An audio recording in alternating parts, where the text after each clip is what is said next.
তোমার রেজাল্ট কেমন হলো? ভালো। ভালো। কত পেয়েছো? 89%। ও আমি বেশি পাইনি, 85 পেয়েছি। স্যার, ওরা একটা লেটার পাঠিয়েছে, যদি একটু দেখতেন। আরে রাখুন তো আপনার লেটার। এমনিতেই ছোট ভাইকে নিয়ে খুব টেনশনে আছি। ছোটবেলায় বাবা চলে যাওয়ার পর ওকে ছেলের মতো করে মানুষ করেছি, কিন্তু মানুষ করতে পারলাম না। দাদা, টাকা লাগবে। কিসের টাকা লাগবে? তোকে তো পরশুদিন 1 লাখ টাকা দেওয়া হয়েছে। বন্ধুদের সঙ্গে গিয়ে খরচা হয়ে গেছে। এভাবে বন্ধুদের পেছনে টাকা উড়ালে হবে? তা কি হয়েছে? এসব বন্ধ কর, অফিস জয়েন কর, ভালোভাবে চলাফেরা কর। ও অফিস টফিস আমার মাথায় ঢোকানো, এগুলো তুমিই সামলাও। আমার টাকা লাগবে। আমি তোকে আর 1 টাকাও দিতে পারবো না। That's it. লাগবে না তোমার টাকা। দেখেছো রোয়াবটা, দেখেছো?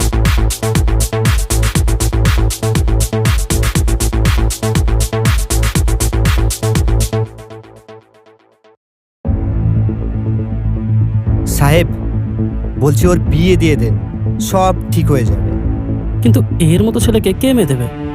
আরে ওকে মেয়ে দেবে না, আপনাকে দেখে মেয়ে দেবে। আপনার টাকা পয়সা মান সম্মান কি কম আছে বলুন? কথাটা তো তুমি খুব একটা খারাপ বলনি।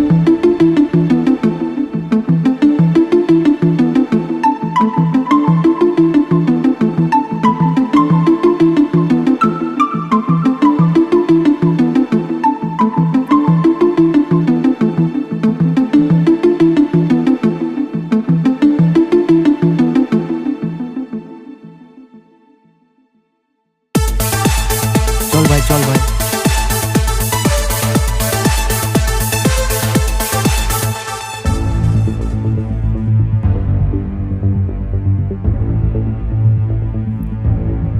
নাম্বারটা রাখো। আরে রাখো। তুমি কেন ফাঁকা থাকবে? তুমি ওটা রেখে দাও। ফোনটা করো কিন্তু মনে করে।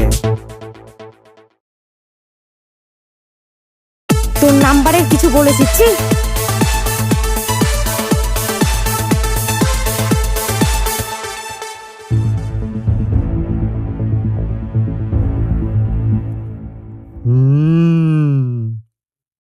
দাদা, এই রোডটাই বানিয়েছি, এই রোডটার কথাই বলছিলাম আপনাকে। রোড ঠিকঠাক হয়েছে তো? হ্যাঁ হ্যাঁ, ইঞ্জিনিয়ার সাহেব এসেছিল, সব ফিটফাট হয়ে গেছে, 2 দিনের মধ্যে বিল পাস হয়ে যাবে। ঠিক আছে, তাহলে আর টেনশনের কিছু নাই। না না না, টেনশনের কিছু নেই।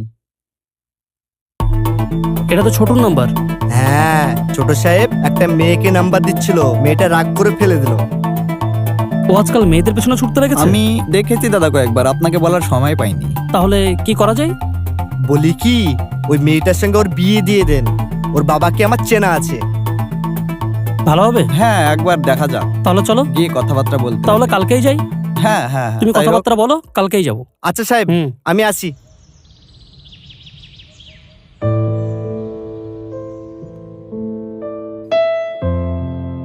কি রে, বল।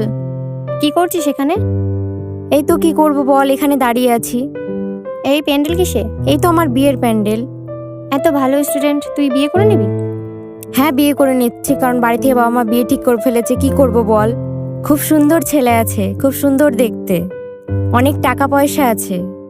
দেখ, এত অল্প বয়সে বিয়ে করিস না, সারা জীবন পস্তাতে হবে। বাবা মা ভালোর জন্যই করে, বাবা মা কি খারাপের জন্য করবে?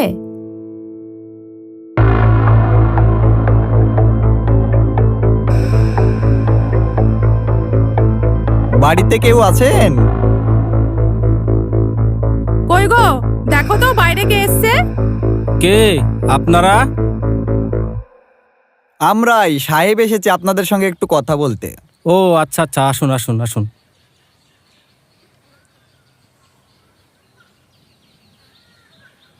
আসুন সাহেব, আসুন আপনারা আসুন, এইখানে বসুন।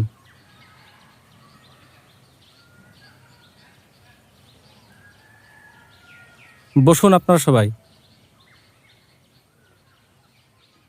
কি সৌভাগ্য আমার। তো এই গরিবের বাড়িতে আপনারা হঠাৎ কি মনে করে?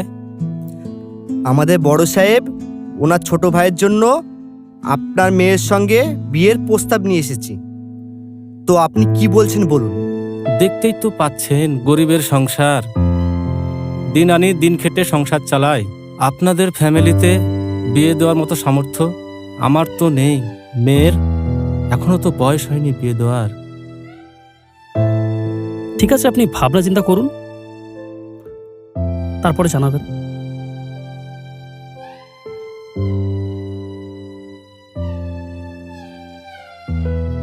ঠিক আছে, আসছি, ভেবে দেখুন।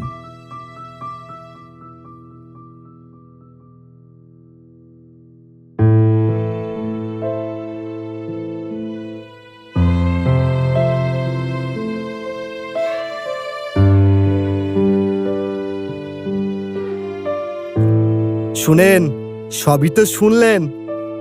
ব্যাপার হচ্ছে আপনার স্বামী তো দিন আনে দিন খায়, এটাতে সংসার চালাবেন না মেয়ের বিয়ে দেবেন? আর এত সুন্দর একটা সম্বন্ধ এসছে, হাতছাড়া করেন না।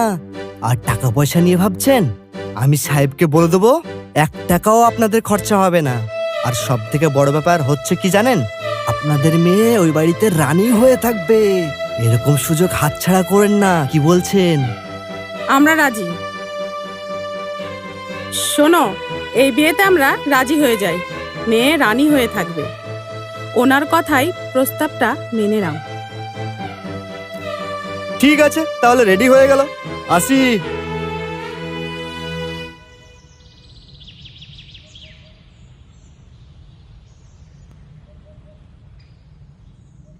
কি হলো, তোমরা চুপচাপ বসে আছো? কাল থেকে স্কুলে যেতে হবে না মা তোকে? স্কুলে যাবো না তার মানে? মানে আমরা একটা ভালো সম্বন্ধ পেয়েছি রে মা, সেখানে তোর বিয়ে ঠিক করে ফেলেছি। তোমরা জানো আমি 89% মার্কস পেয়েছি।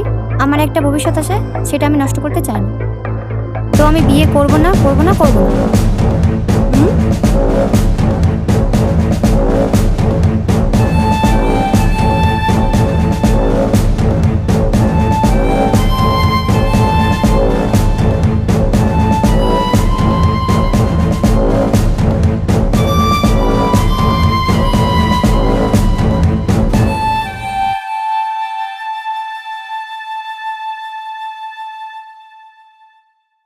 Hello, Sagarpara police station?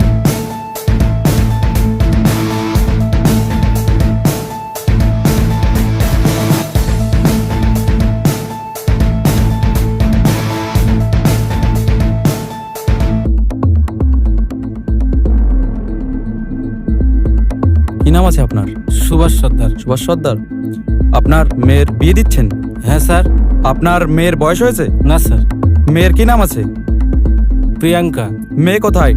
ডাকেন, মেয়েকে ডাকেন।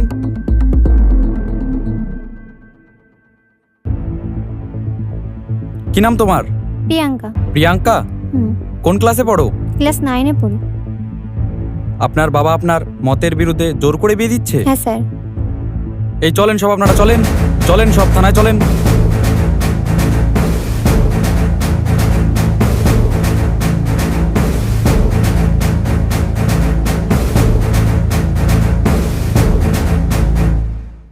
স্যার, এবারকার মতো ক্ষমা করে দিন স্যার। অল্প বয়সে মেয়ের বিয়ে দেওয়া? থাকো জেলে 2 বছর, আর 1 লক্ষ টাকা জরিমানা দেবে।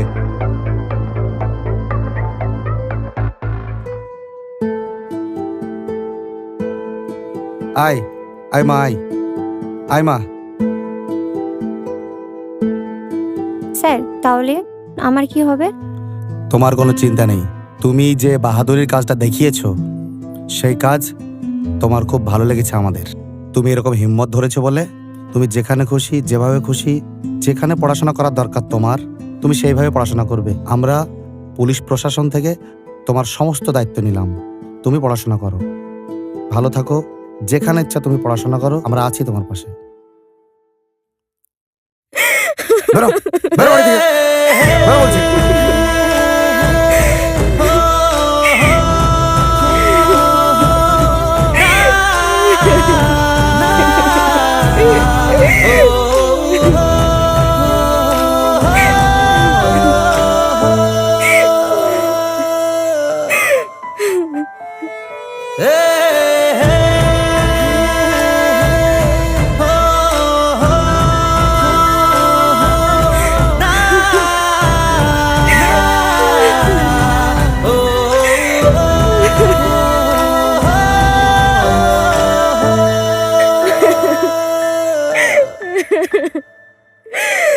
Ha ha ha.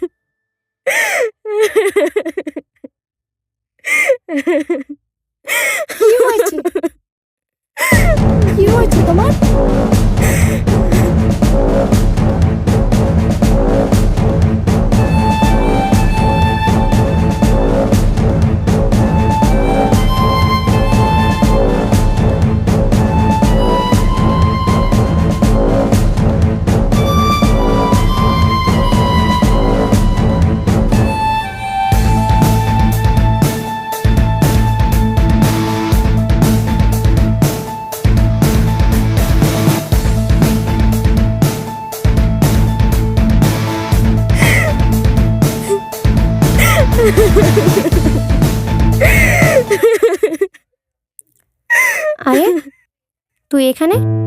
এই কি তোর অবস্থা? হ্যাঁ, আমার এই অবস্থা। আমার বর আমার উপর খুব অত্যাচার করে। দেখ, আমরা একসঙ্গে পড়াশোনা করতাম, লোভে পড়ে তুই তোর মা বাবার কথা শুনলি, আর আমি সমাজের বিরুদ্ধে গিয়ে প্রশাসনের সহযোগিতায় আমি আমার লক্ষ্যের দিকে এগিয়ে এসেছি। আজ তুই কোথায় আর আমি কোথায়? সেদিন যদি তোর কথা শুনতাম তাহলে হয়তো আমার এই অবস্থা হতো না। ঠিক আছে বস, তুই, প্রশাসন তোর সাথে আছে।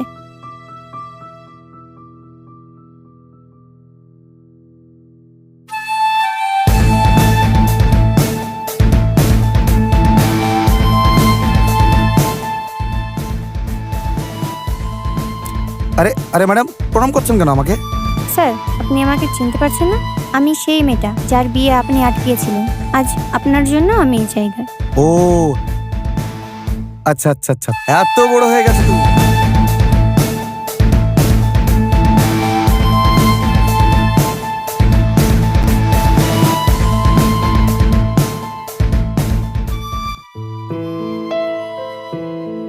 নমস্কার, আমি sub inspector Mohammad Khurshed Alam, OC Sagarpara PS, Sagarpara থানা ও মুর্শিদাবাদ জেলা পুলিশ প্রশাসনের তরফ থেকে সবাইকে জানাই আন্তরিক শুভেচ্ছা ও অভিনন্দন।